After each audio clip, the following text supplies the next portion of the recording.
All super ডুপারে সবাইকে শুভেচ্ছা। রুনা খানের ছোট ছোট ড্রেস নিয়ে আজকে কথা বলবো, আমাদের সঙ্গেই থাকুন।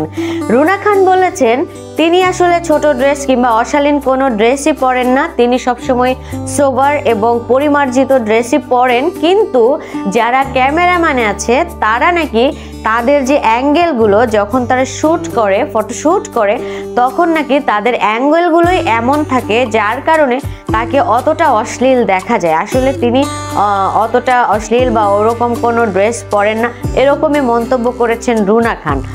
তো প্রিয় দর্শক, আপনারা কি মনে করেন বন্ধুরা, যে আসলেই কি ক্যামেরার অ্যাঙ্গেলের কারণে রুনা খানকে এরকম দেখতে লাগে, নাকি হচ্ছে ড্রেসগুলাই ওরকম থাকে?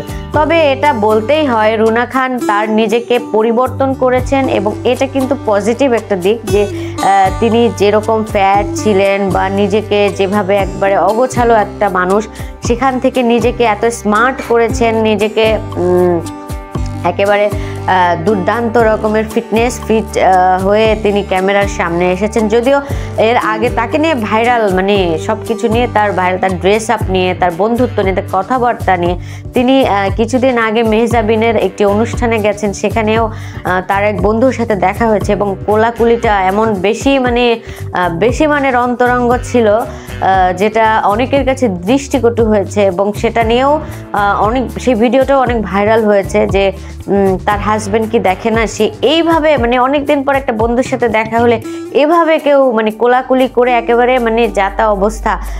তো এরকমও কিছু মন্তব্য এসেছে। যদিও রুনা খান কারো কথাই পাত্তা দেন না, তিনি তার পেশায় এবং তার কাজে তিনি সবসময় ব্যস্ত থাকেন এবং তার আসলে তিনি নিজেও স্বীকার করেন যে আমি আসলে কাউকে পাত্তা দেওয়ার টাইম আমার নাই, আমি হচ্ছে আমার নিজেকে নিয়ে ব্যস্ত থাকতে পছন্দ করি, আমি যেভাবে ভালো থাকতে পারি আমি সেভাবেই আমি নিজেকে উপস্থাপন করি, ভালো থাকি, নিজেকে ভালো রাখি।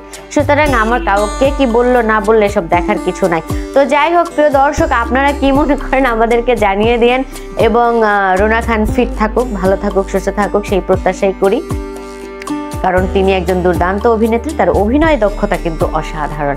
সবাই সুস্থ থাকবেন, ভালো থাকবেন। আজকের মতো এ পর্যন্তই, দেখা হবে আগামীতে।